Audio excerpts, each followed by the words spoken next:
and then you can go ahead and give some direction. Yeah. Okay. Can you all hear me okay? Yes. Good. Okay, perfect. So, hey, everybody, welcome in here. It's Stephen and Contrera with CFI. It's nice to see you today. Just before we get started with our panel, we are going to go ahead and go over a few rules of the road. The first one being, whenever you hover over that Zoom module, you're going to see a few tabs on the bottom. One of them is going to be Q. Yeah, we're losing you again.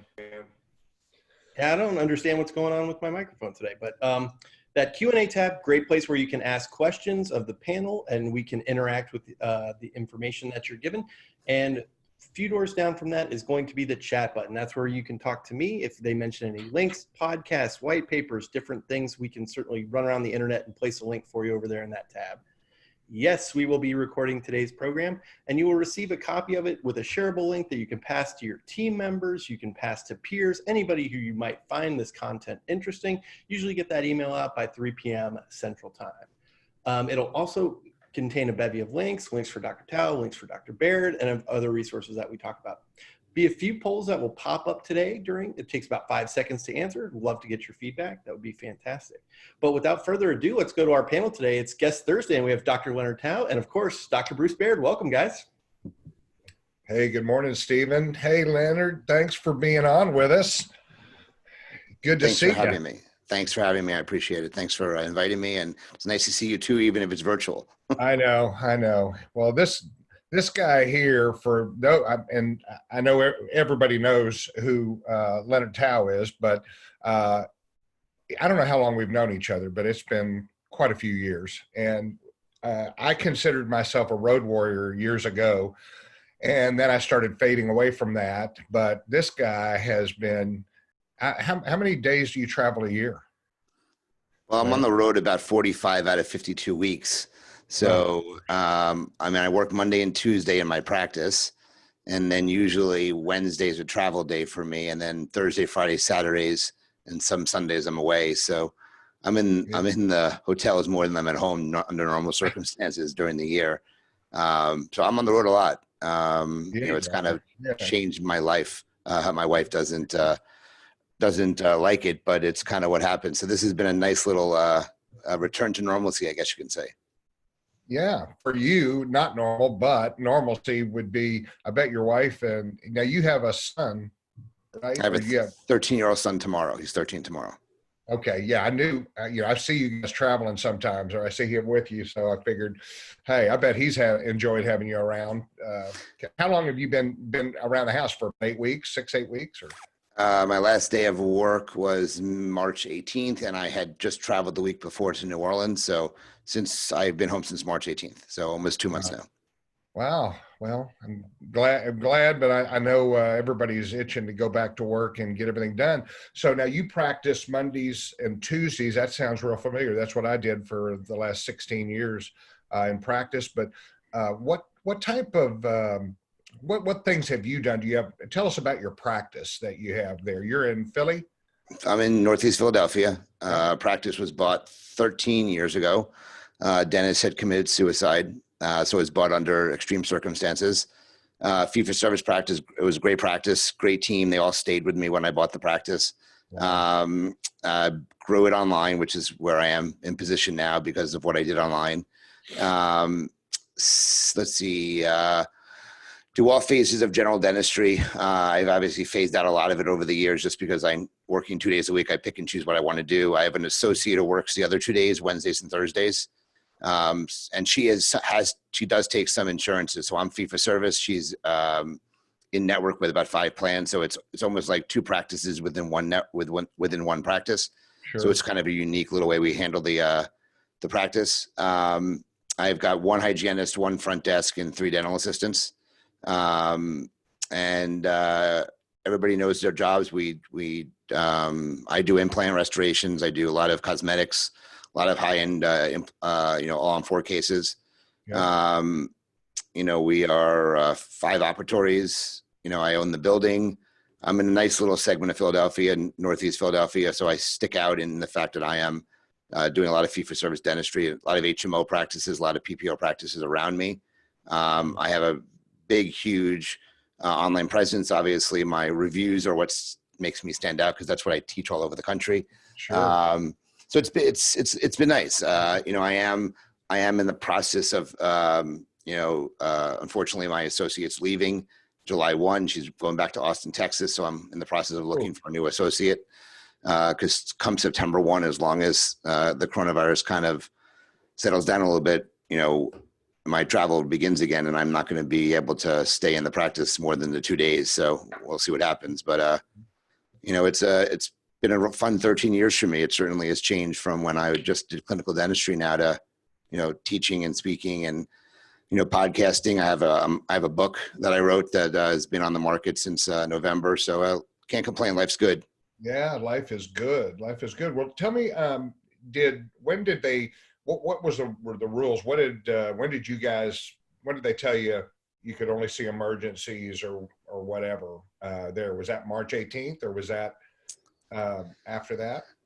So March 18th was was a Wednesday, I think. And that was the day that they basically said, you know, you need to start kind of winding it down, only see emergencies. And then the following week is when they said only emergencies, you know, urgent care, they called it. So there's been obviously that question about what's considered urgent, what's considered an emergency.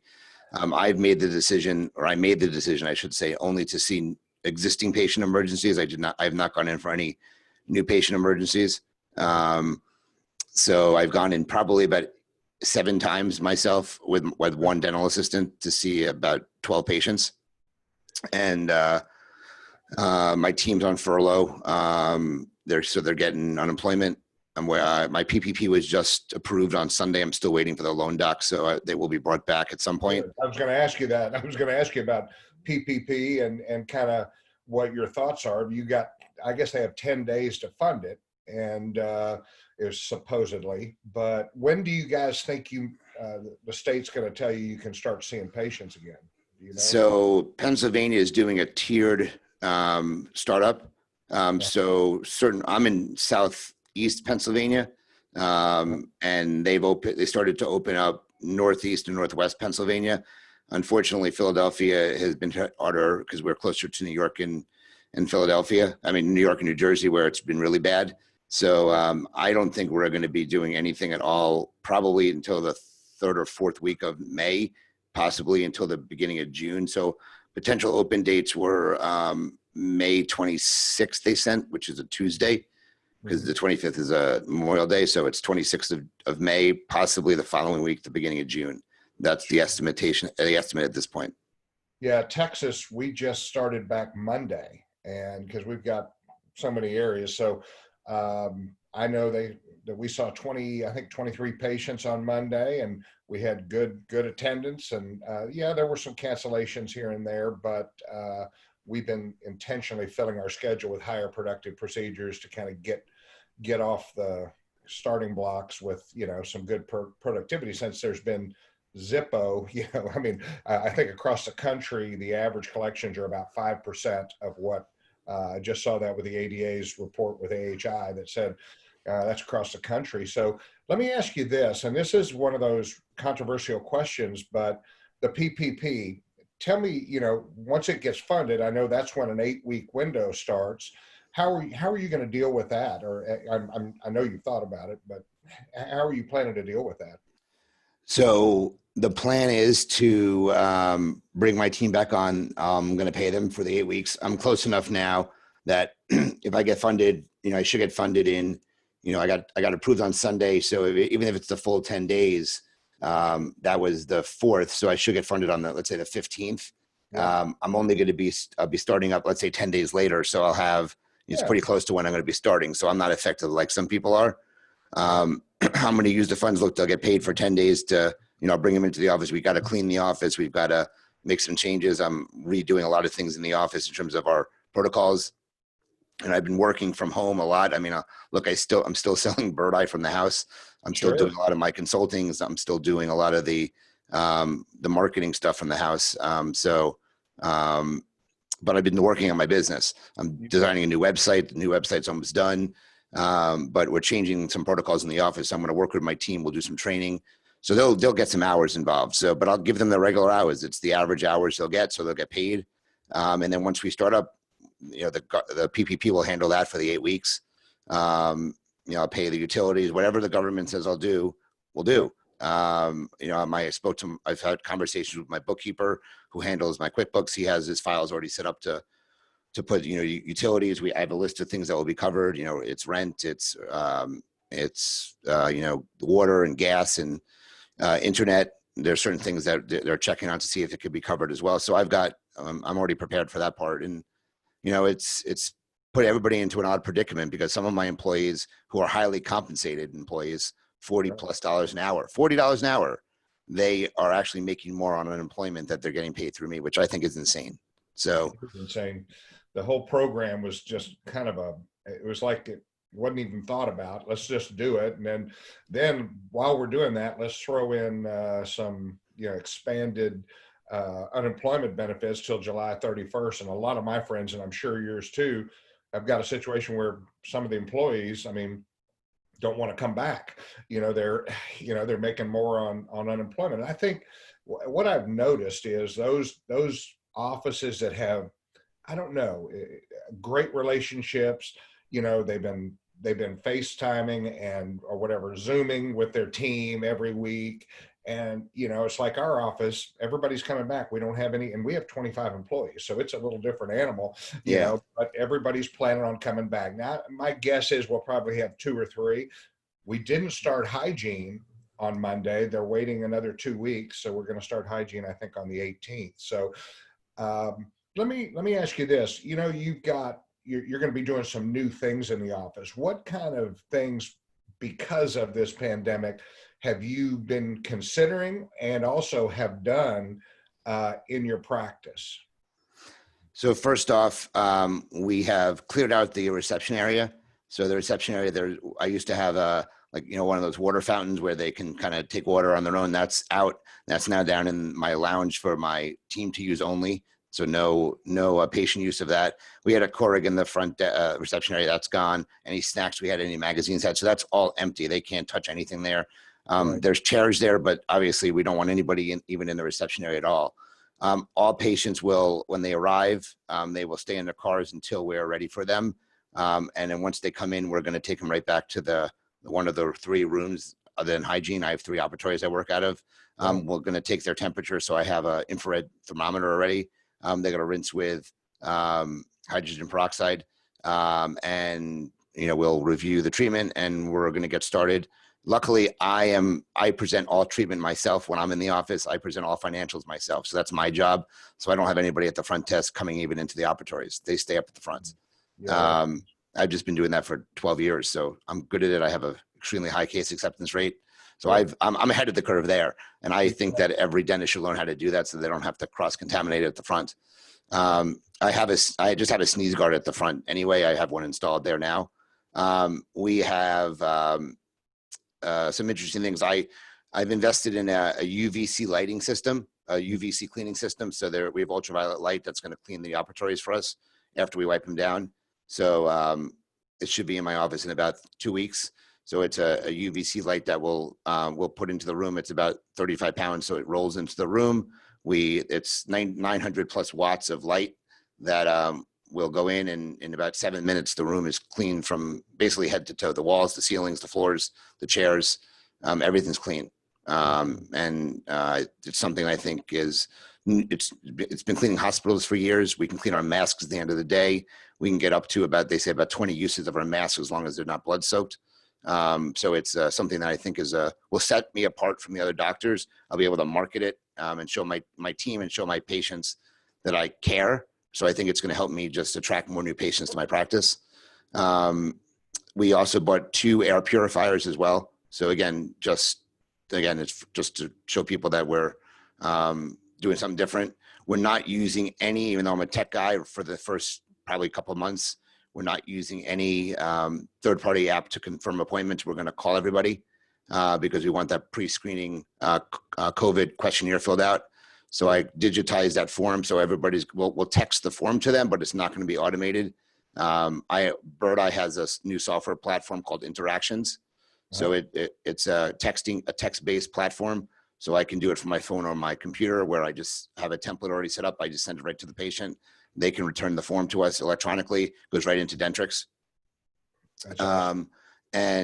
So we're going to call every patient, just explain to them the protocol so they know to stay in their cars literally until we call them. So it's like we're just changing the way we operate in the office. And there's certain verbiages we're going to use, so the team is all trained on what we're going to say to patients.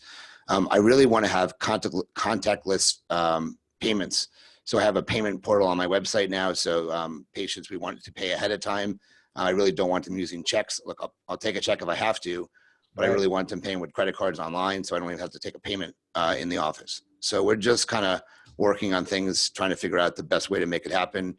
But this is all stuff I've done when I'm at home working on stuff. Sure. So now, tell us. I know a lot of people. I mean, I've had a lot of great experience with Bird Eye, but tell everybody about Bird Eye and what it does and how you support that and because it's been great in our office. So I run their dental division. I started my own reputation company 7 years ago now called iSocial Reviews. Bird Eye bought my company from me over 5 years ago now, and I'm still with them. And we work with about 9,000 dental practices. Our main focus is online reviews. We automatically will get reviews from the patients, and the reviews will go to Google or Facebook. So we, like I said, we have about 9,000 clients. So we help with them with Google reviews. We are turning into a customer or patient experience platform. So we have an interaction platform now that it combines text messaging, Facebook messaging, and a web chat platform into one individual messaging platform that can either be used on a mobile device or our back-end platform. And it's a great way to communicate with patients and existing patients or new patients through our messaging app. And that's what I use solely now. I don't use anything automated. So I'm the one who manages the chat. So I talk to patients. I just had a patient message me that he broke a flipper. So we're going to find a time to go in the office and make him a new flipper. It's just a very easy way. I send these text messages to patients who need to come in for their emergencies now. I send them the forms they need to fill out directly through this platform. So it's a combination now of reviews and customer experience in a platform that is, like I said, it's a fabulous platform, obviously. I'm a little biased, but I would put it up against anything else in the industry. I sell solely to dentists myself, but we work with every industry out there. I do demos all day long. Most dentists are sent to me. About 95% of the dentists I work with directly. But I'm like the face of the dental side of the company at this point. You sure are. Do you also do consulting with those practices, or at certain times, just helping them kind of get set up? I know you do marketing also and help them with that. What other things do you look at when you're talking to these offices in this environment right now? One thing I will say is, your mind and my mind think very similar, because the first thing I thought of is, some of this equipment we're going to put in here, we may or may not need, but it's a great marketing tool. And it gives security to not only the patients, but also to my team and everybody else. But tell me a little bit about kind of how you follow up with your docs and that kind of stuff. Well, when I talk to a doc, the first thing I don't talk about is reviews. I analyze how they're looking online. So I literally do an analysis, and I say, look, these are things that I'm concerned with. And I say, it's not only about reviews. It's, if I see that their website isn't ranking well, or look like they're having SEO issues, I will do an analysis of that for them, just to let them know that I think whatever they're using is not working for them, which Baird doesn't handle. So I have a whole resource, about 35 or 40 other companies I work with, because I do a lot of consulting. So, and it isn't a sell. I'm not selling them anything. I'm recommending they use other services, because, dentists do dentistry. They hire companies to do work for them, and then they kind of just forget about it. So, that's what I do. I offer just consulting. I do free hour consults with dentists, just to make sure they're not being taken advantage of. Yeah. And then they can go to my website. It's drlentau.com, and they can go to drlentau.com/DYMO, which is called DYMO, Dominate Your Marketing Online. And they can, we can type it into the comments, and they can do just a free consult with me, just to find out how they're doing with their marketing. That's what I do. I enjoy doing it. So I analyze their marketing first, and then I make some recommendations on who they can speak with, especially from like a SEO perspective, because SEO is such an interesting game right now. But again, I analyze marketing because I'm always looking at a way for them to get the edge up, be different, and So that's what I do. And yes, I have so many clients who reach out to me after they trust me with Bird Eye. They say, hey, what can I do? How can I improve? And that's when I can show them even further how they can end up taking their practice to the next level once they get a ton of reviews, because reviews are like kind of the key to to unlock the marketing that you can do in your practice. When you have a lot of reviews, you can almost do anything you want online and you'll be super successful. But someone who has 10 reviews can't do as much as someone with 100 reviews. Right. So I say, hey, contact me when you got 100 and we'll work on some other things you want to do. Yeah, So yes, I do a lot of things with these docs once they want my help. You bet. And that, that's important. I mean, them to be able to have resources. And I mean, that's obviously a real, I mean, it's a love of yours being able to talk with dentists. I'm the same way. I love visiting with dentists and doing these podcasts. I've been having a blast doing these podcasts the last, or webinars, because we're getting real-time questions and we're digging in to different topics. I've actually talked about predictive analytics in the office, doing, setting up QuickBooks and doing certain things that help scheduling. Yesterday, or what was it yesterday? Yeah, yesterday we did communication skills. Just while everybody's listening and everybody's sitting around, it's fun to be able to do those things and just share information like that. There was a question that came up Monday this week, and it was kind of interesting. I want to get your take on it, but we had a doc say, what happens if one of our employees gets COVID-19, shows up as positive?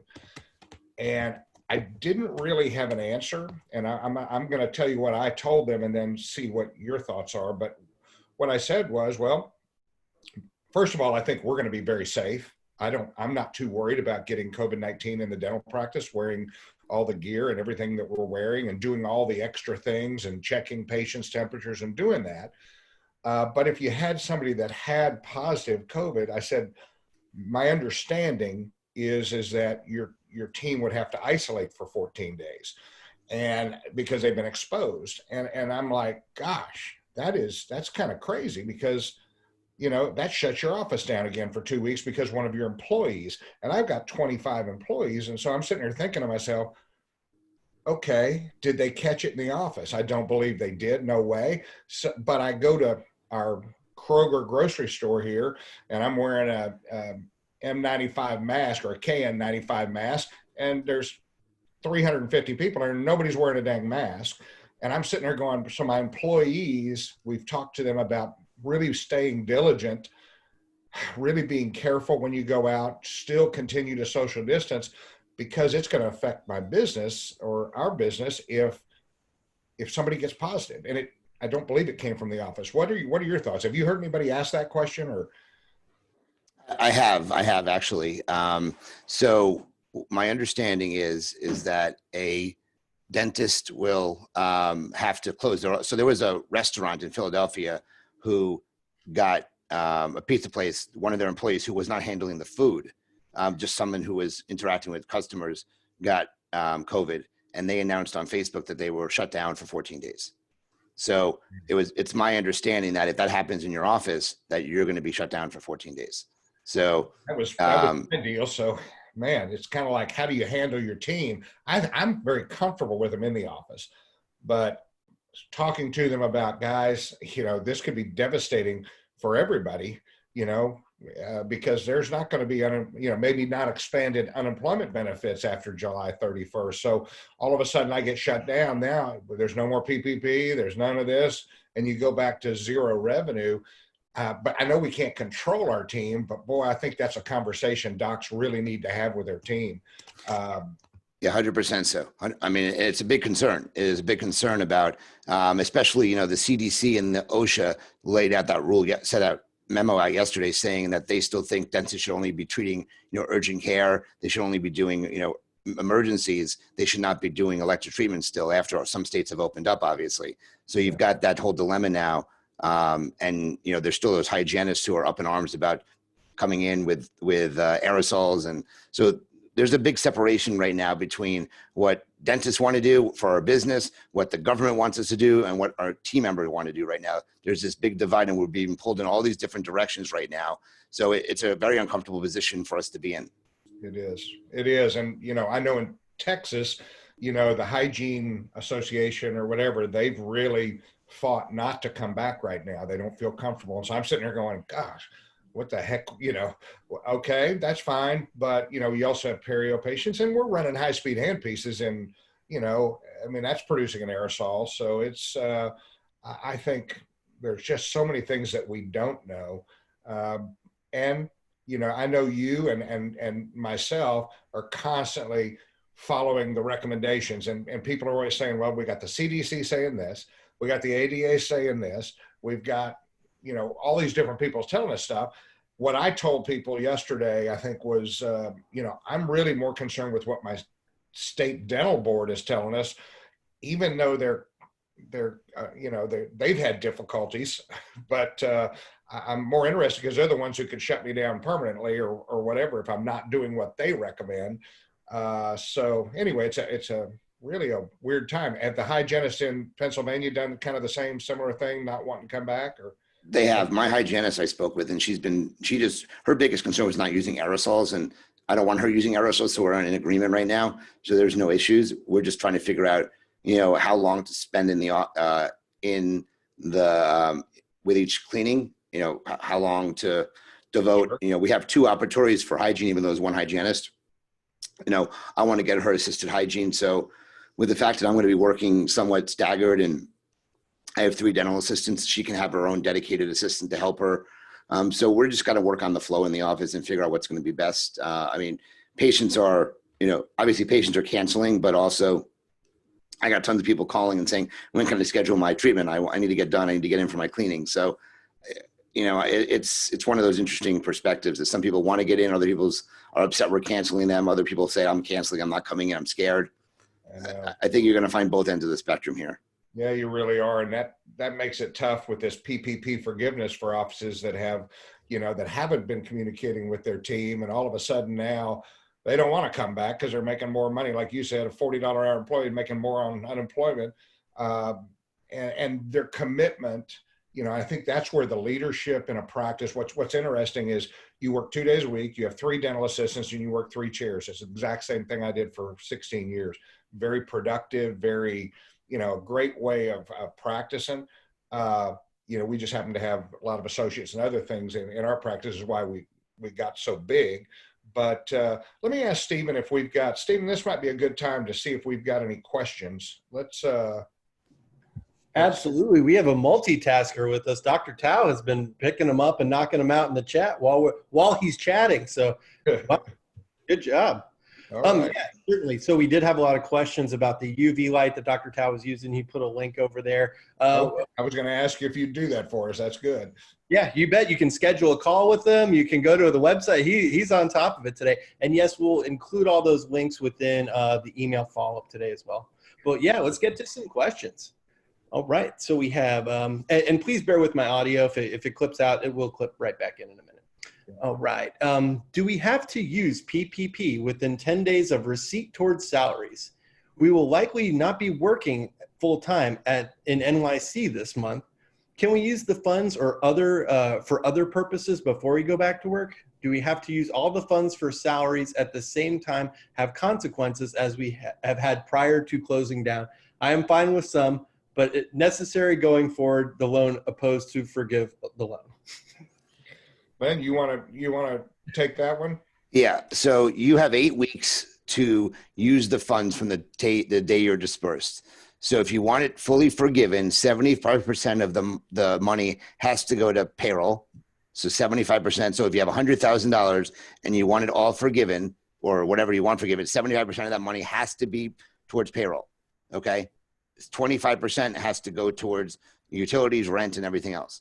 That's the rule. So, and the doctor's salary, if you made over $100,000, is limited to, it's like $1,932 every week. So it's $83.33 a month. So like my salary is capped at $16,666. That's the most I can pay myself of the $75,000. So I got approved for $99,000.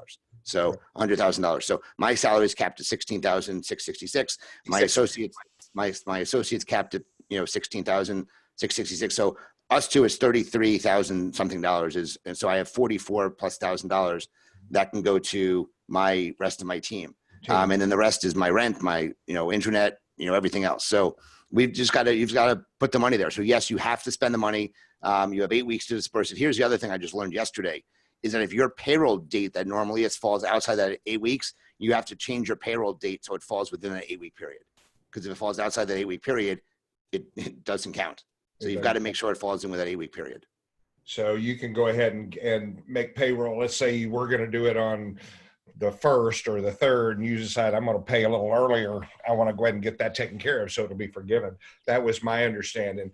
The other thing that's real difficult, and what I've been telling docs on the webinar is, what's the worst case scenario? Well, you can do what Len's doing by bringing his team back now because he sees maybe a light at the end of the tunnel in 2 weeks. That's the perfect scenario. And that's what I had been recommended. I didn't think we'd get started back until June 15th. I was predicting June 15th as the date. But what happens is we had people that got their PPP on the first tranche, and now they're kind of stuck where, they had their employees on furlough. They weren't able to get them to come back because it was still early on in the game.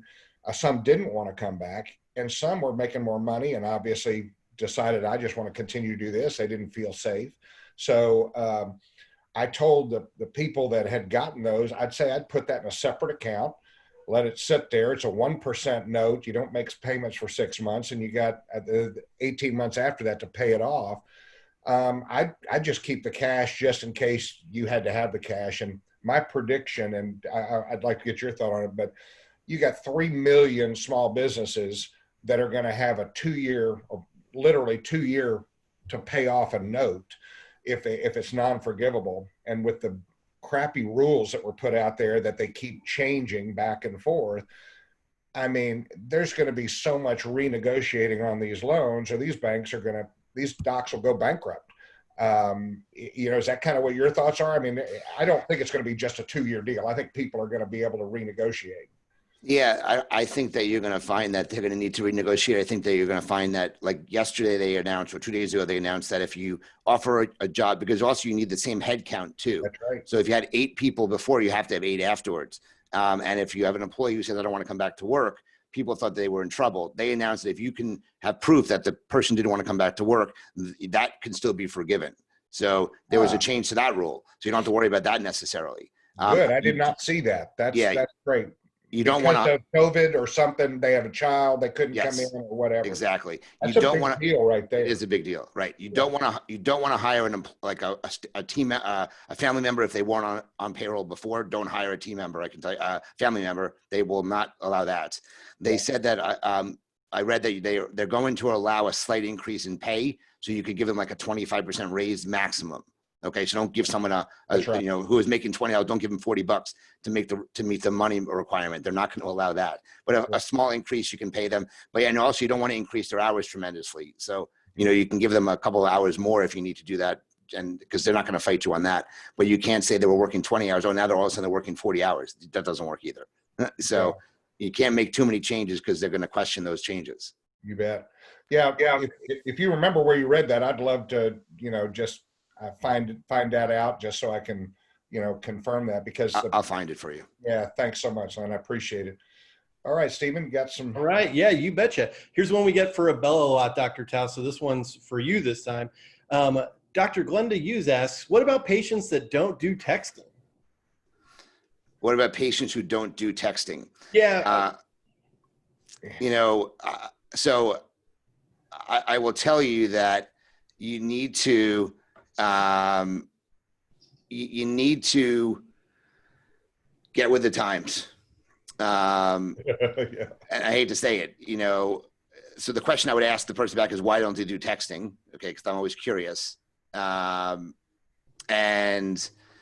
that's number one, is why don't they do texting? I think your patients want you to text them. They don't want phone calls anymore. Now, again, I'm calling them only specifically to kind of give them their information regarding COVID.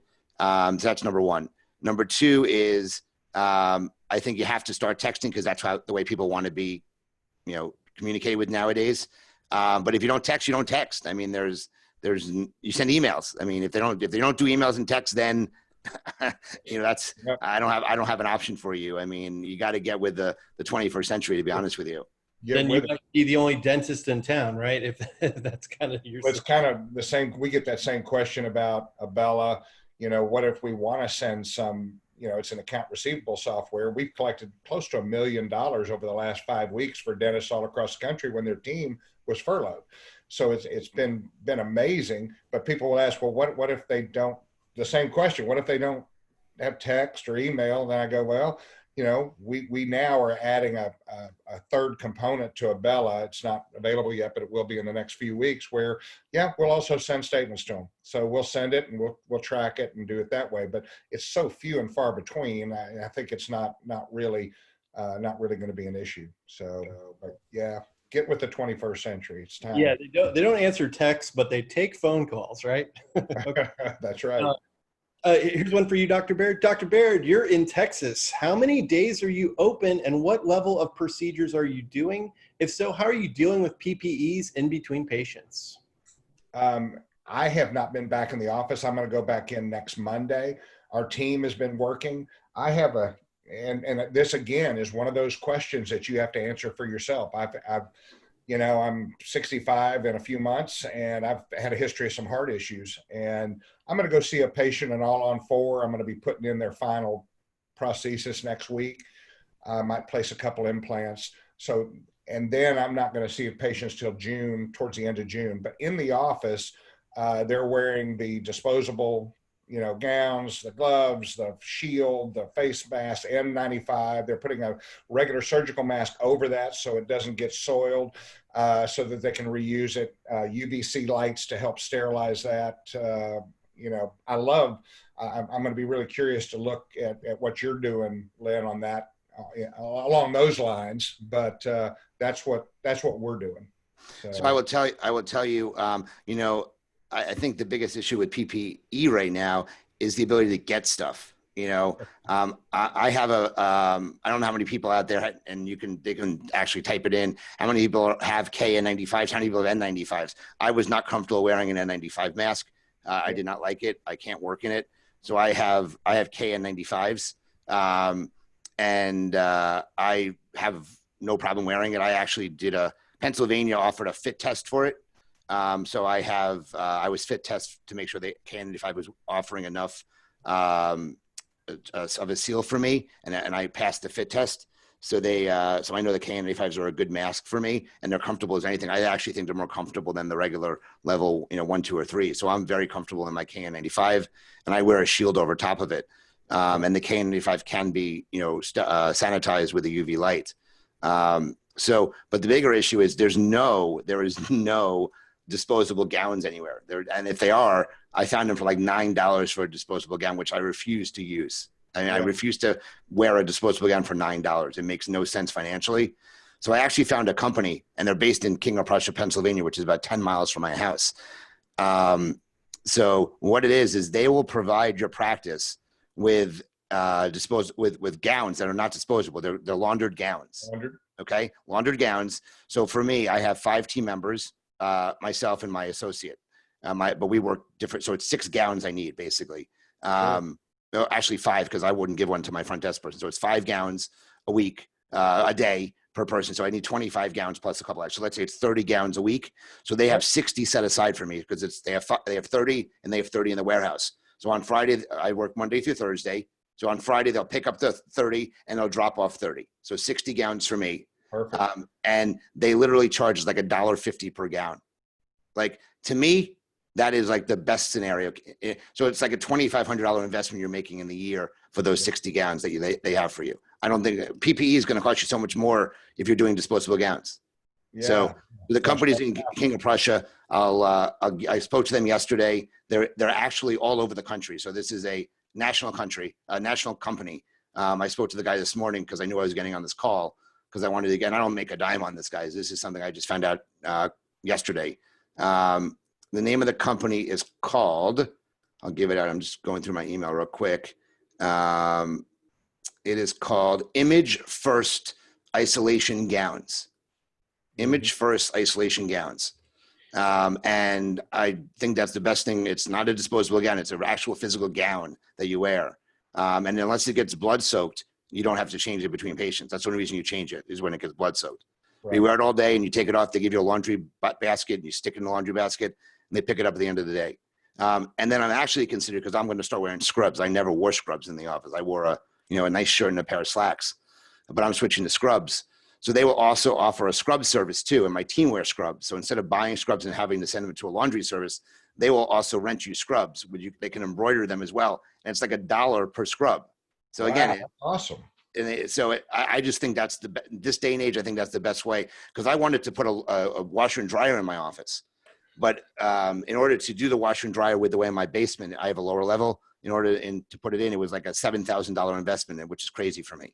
So and the other thing is I can have them buy their scrubs and then I have to launder them myself. So I'd rather have a company just do this for me.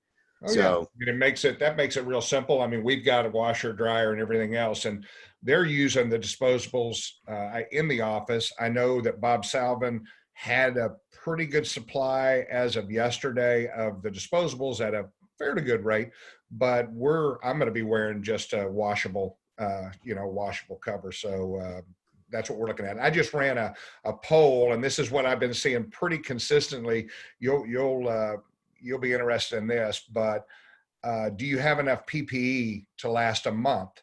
And yes is 36%, no is 54%. And now we have 20 states that are now back doing dentistry, and they anticipate another 20 within the next 2 weeks. I have the same concerns you do. We've got to find ways that we can handle that. And we've got some KN95 masks. I do like those even better than the N95s. They're comfortable. So that's what we're looking at too. yeah, no. So I just think that was a great opportunity for people. It's, and you're not having disposables that you can't, you're basically wasting your money with the disposable, in my opinion. So. Oh yeah. Yeah. I don't disagree with that at all. Stephen, we have any other? Yeah, they're loading up the board for you guys for sure. The next one is, if an employee comes back with less days, can they still get that $600 from extended unemployment? Every state's different. The state of Texas is different than Pennsylvania, which is different than California. So what you have to do is talk to your, unemployment in your state, find out, can they work? Like, I think Texas, they can work up to 6 hours and not be affected a week. But, once they're back, they're going to come off of the unemployment. But it's that time when you're in emergency care and you're using one assistant, and you just don't want them to not be able to get that 600. So, Len, do you have any? Yeah, I think it varies very state to state. So that's something I would check with your either an employer or employee attorney, labor attorney, or check with your state unemployment, because that varies state to state. I don't know how to answer that one. Yeah, that's the same. One other thing I would mention about PPE is that if you're looking online for masks, you have to be very careful where you buy from. There's a lot of counterfeit stuff out there. I noticed that somebody put a Q&A, and I do Zoom calls all the time. So I monitor. That's why I'm doing all these things. I'm multitasking when I'm monitoring the questions. Somebody said they ordered from a pharmacy, from Pharmacy Central. I haven't heard such great things about that company. I haven't ordered them personally, but I have a Facebook group with 2,000 people in it. So I hear tons of stuff myself. You have to be very careful where you order from, because there's so much fake stuff going on out there right now. And if people need PPE masks, I have a vendor who has them in the US and they're real. I have them myself. So if you want I don't make any money on this stuff, guys. So it's not a money maker for me, but they're real. And they have a lot of masks, KN95 masks in. They're not the cheapest, but they're real and they're in stock. So if you want the contact, I can put it in the notes, but it's not for me and I don't make money on it. So it doesn't matter to me. That's the way we've been doing it. We've been telling people, and I told them, I said, now buyer beware, if you got something that looks too good to be true. I mean, apparently Facebook is working really hard. And so is, there were like 19,000 fake sites that were taken down. I read that this morning earlier, and I'm like, really? So if you are going to order something, I might order one mask or two and then see. But, I have found some places that do have the KN95s, and the N95. So that's the thing that I'd be Yeah, looking at. I just put it in there. It's a friend of mine. It's protectivegearnow.com. And like I said, I have them. They're sitting they're right here. So I have them here. They're real masks. They've been tested. The fit test was done with them. They're perfectly safe. They're legitimate masks. So they're KN95s. Much more comfortable. Yeah, they're much more comfortable. So they have them in stock, ready to ship out tomorrow. So they're there. I know University of Pennsylvania just ordered 25,000 from him. So they're real masks. But just so you know this, if they're cheap, they're fake. I can tell you that. That's one thing. Right. They're cheap, they're fake. You've seen them as, if they're expensive, and these are not expensive. They're just higher than you want to pay normally. But if they're going to cost you somewhere between, $3.50 and $5 right now. That's the price you're going to pay. So just FYI. That's not bad for 20 patients. No, and I got to be honest with you. There's a well-known Facebook group. I'm not calling anybody out, but there was a vendor on one of these Facebook groups that promised the world to all these people. Thousands have ordered, and they can't fulfill the order. So you can't just assume people are going to order. I've ordered from people. I still haven't got my orders. So just be aware of that. So just FYI. Yeah, you were being proactive like I was. I mean, I ordered stuff, mid-February that I just got in. So it's like, it's hard to say what's out there. I posted another poll question. Do you believe having multiple revenue streams will be important in the future from a dental perspective? And do you believe patients will be more cash conservative right now where, multiple revenue streams? When I talk about that, I really talk about compassionate finance, because we have docs that they've got 25, 30,000 a month coming in right now. And the way we're doing it today, Len, and we've talked about it in the past, but we have the doc open up a separate account, and that becomes their finance account. And that's where the revenue goes in. The down payments that people get for compassionate, that goes into your dental software. You write off the 80% to compassionate, let compassionate worry about collecting it. And so that's the secondary stream of revenue that we're talking about there. So one of your good friends, Susan Lekowitz, she told me to say hello to you. She messaged me a few minutes ago.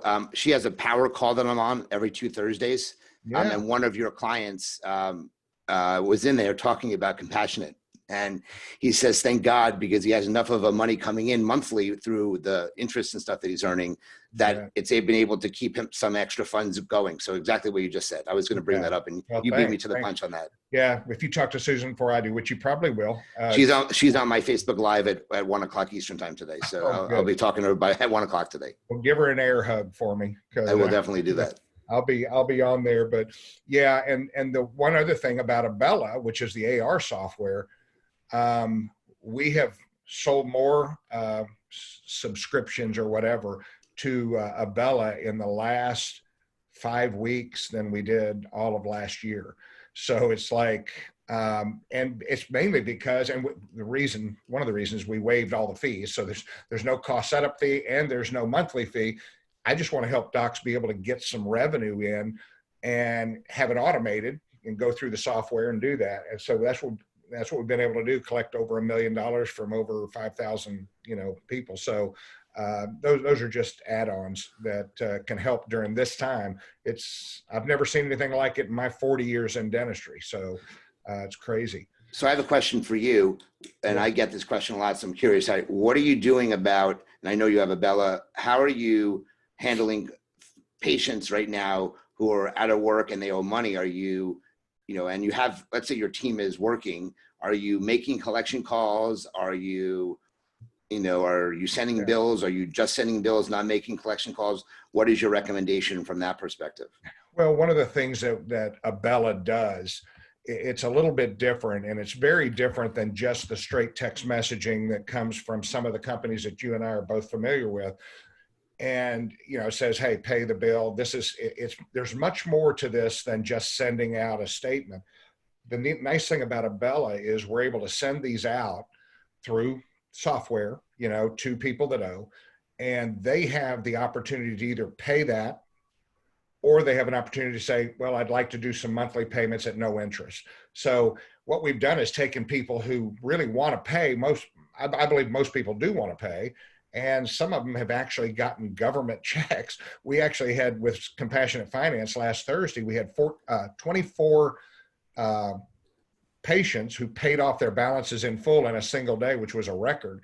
So I know that we've had some people say, well, I'm really concerned about sending bills when people don't have money. The nice thing about Abella is, you know, they keep getting it.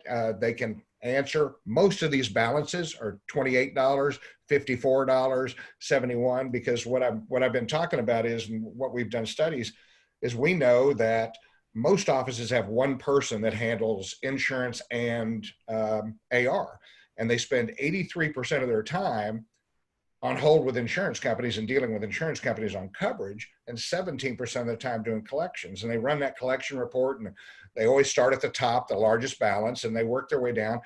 But most of them aren't going to make a call for $22 or 41. They say, we'll pick it up next time. And that's really where Abella fills that gap.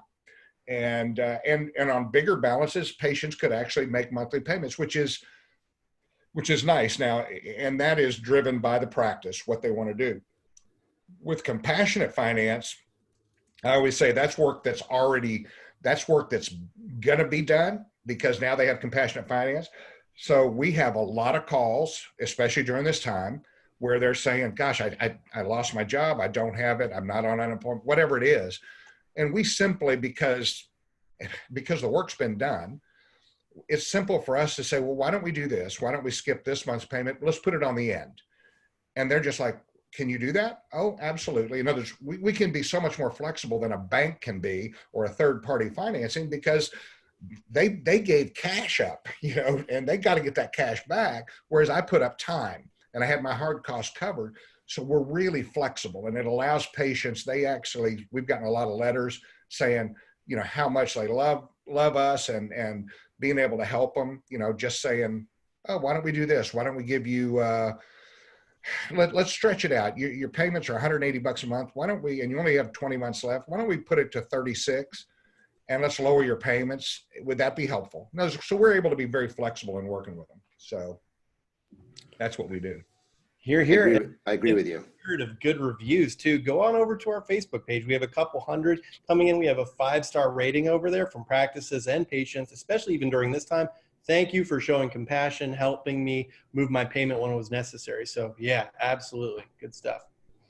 All right. We're about to get on the PPP train here. We got quite a few questions for those. All right. When does the PPP start counting? Approval day, funded day, or deposit day? Funded day. That's my answer. What's yours, Len? The day you are funded. Yeah. So that's when the 8 weeks starts. The date of, we thought first it was the date of the origination of the loan, then they changed it to the fund date, and so it is the date it's funded. All right, very good. If you had a doctor who is an independent contractor before, can we put them on the payroll now for the PPP? Independent contractors can file for their own PPP. Correct. So you wouldn't want to deal with that. Let them file their own unemployment. Let them do their own PPP. That's my take. I agree 100%. All right, we might have kind of answered this one already, but let's give it a try again here. Do we need to use PPP from the date we got it, or does it need to be used between April 1st to June 30th, no matter when we got it? We are in California and may not get it until June 1st. 8 weeks from the time you get it. 8 weeks from the time you get it. So, you know, if you get it June 1st, you only got 4 weeks to use it. So. No, it's 8 weeks from the time you get it. Right. Right. So if you get it June 1st, you still have 8 weeks to use it. Yeah. All right, here we go. They limit the use of PPP money to specifics. If not used that way, they say it could be considered fraudulent use, or it appears that they can come after you. If put into an account and set aside, can it be used otherwise and be paid back as a basic loan? Yes. I mean, you know, how you use that money, I mean, somebody can't come after you for fraud. They gave you the money. Now, what they can do is say you owe it. You know, it's non-forgivable, so you're going to owe this loan. That's my take on that. Len, what do you think? Yeah. It's your money, but if you want it forgiven, you have to use it for the reasons they say. If it's not, if you claim you used the money for some reason and you actually use it for the other, that's the fraudulent part. So yes, Exactly. if you use the money for things that it's not intended for, your loan will not be forgiven, and then you have the 6 months and then the 18 months to pay it back. Exactly. Now there's also the idle loan. So the idle loan is a 30-year loan at 3.75%. So that loan is going to be a lot less expensive to pay back in a longer period of time. Right. Did you apply for an idle? I did, and I got back the information 2 days ago saying that I would, because that will come after the PPP. So I got it. My number was very low, so I'm not going to do it. I only got approved for like $35,000, so I don't need that money. But I was 3.75, like $100 payment. It doesn't even make sense for me. Yeah, exactly. We had the same epiphany on that, but there are going to be some industries that really need the idle. So, any more questions, Stephen? Yeah, I got one here from the chat actually. Do you think Dry Shield is effective for controlling aerosols? I'm going to let you take that one, man. And I was going to bring up aerosols in a second. I don't know. There are so many different things I see on Facebook right now of little things you put your patient's head in, little face shields. I don't know what's really effective in controlling aerosols. That's why there's such a problem right now, is that we don't really have a great way of controlling aerosols. So I would tell you that we have a problem right now in the industry, is that we don't really have a good way of controlling those. So there was that one device that I saw that was really helping to remove the mercury vapors for people who are doing holistic dentistry. Yep. That, I think, that little vacuum that sucks everything out of the patient's mouth, yep, that thing is probably good at sucking aerosols out. But other than that, elephant trunk going right up front of the yeah, face. Exactly. I don't know really what else is going to be that great at getting aerosols out of the air. So, but here's the deal, and I keep seeing things posted, and I'm wondering, had we ever seen a case of a patient getting or giving COVID to someone else, or vice versa? I don't think there's one documented case. Yeah, so that's why I think I've been telling people I feel safe. I'm not worried about getting it there. I'm worried about me being dumb and not social distancing, or getting out of this too quick and going and having a party, because I want to have a big party at my house, have a big pool party, but I'm waiting until the time's right. But I'm not worried about it. I'm not really worried about my team getting it in the office environment. I'm just worried about my team getting it by not being diligent. And that could bankrupt a practice, especially if they're already teetering and now you have to shut down for 2 weeks. It could be the end of a practice. So you have to have that conversation with your team and just say, please stay diligent, and and I think there was a question also somewhere that do you have to have your patient sign consent forms? I thought I saw that somewhere. Juan asked, should we have a patient sign a consent form agreeing to have dental treatment done in COVID area threaten your office, even though we have taken all the precautions expected from us? So yes, there's a patients. I'm not concerned with patients really getting it. I'm concerned with team members, because they're not doing what they're supposed to be doing. And, can they sue you? There's just liability we have, and yeah, especially with OSHA stuff. So like I said, that's why I said I think we're being pulled in all these different directions. And from a business perspective, I think you need to reach out to your malpractice carrier. I think you would have to reach out to your attorney and find out what your liability is at this point, because, I don't know how they can prove that it was anything. As long as you're doing what you're supposed to be doing, I don't know how you could be at fault, but you just got to check in and make sure that you're covered at this point. I agree. I think you're fine. And I think, from an attorney standpoint, trying to sue you, then, okay, well, let me ask you this. You think they got it in my office? Let's investigate where the patient's been. Where have they gone? Do they wear a mask everywhere they go? Because it's going to be really hard. I mean, when we're doing universal precautions plus a bunch more, and they're out running around town, there's no way they're going to come after you. And I know there's some legislation they're talking about, which would be very limiting to liability for business owners with their employees. So that it hasn't passed, but I know it's been going around. So we'll see that. Yeah, and I think things are going to change, so much right now. The rules are going to change for all this stuff. The PPE is going to be changed, I think, at some point. I think the rules with the PPP are going to change on an ongoing basis. So you just got to pay attention to it. And this is where dentists have to change what they do. They have to pay attention. Just like they don't pay attention to their marketing. When I give a seminar and I ask a dentist, how much are you paying for this? How much are you paying for this? What are the results? They look at me like I have two heads on.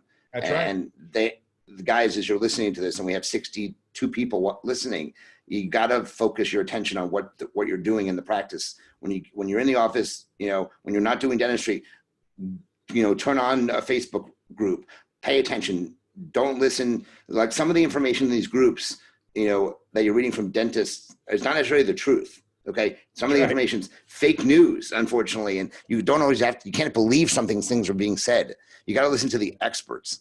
So, but you have to work on your business. You can't just ignore this stuff because you have to know what's going on.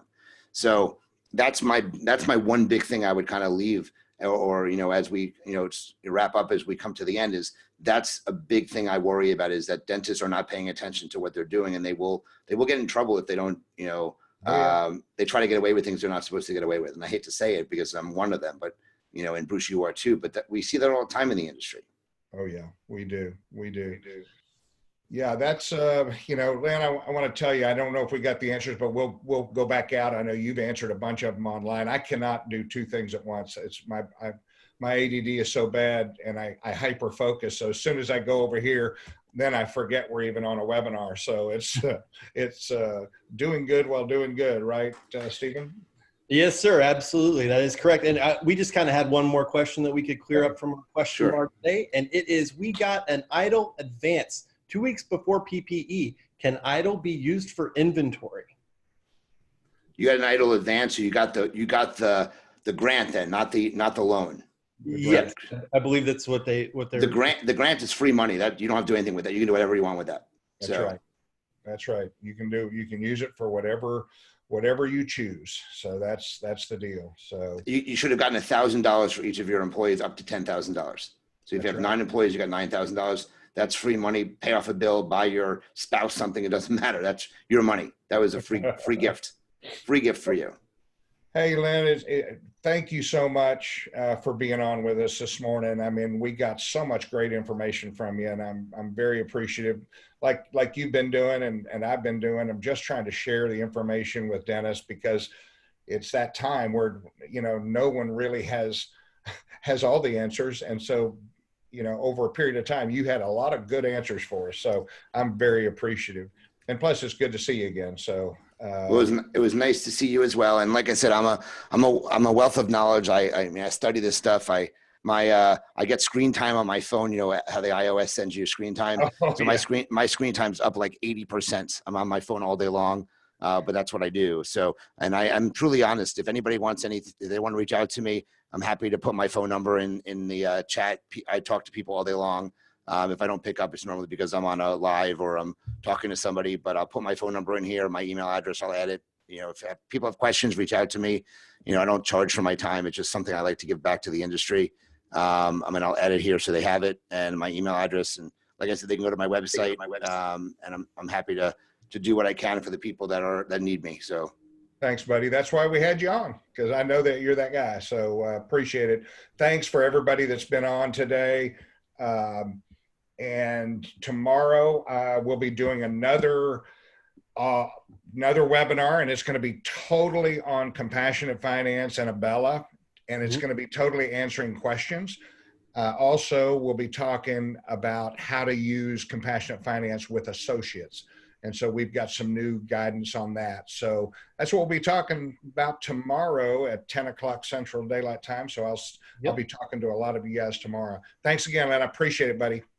My pleasure. Thank you, guys. You bet.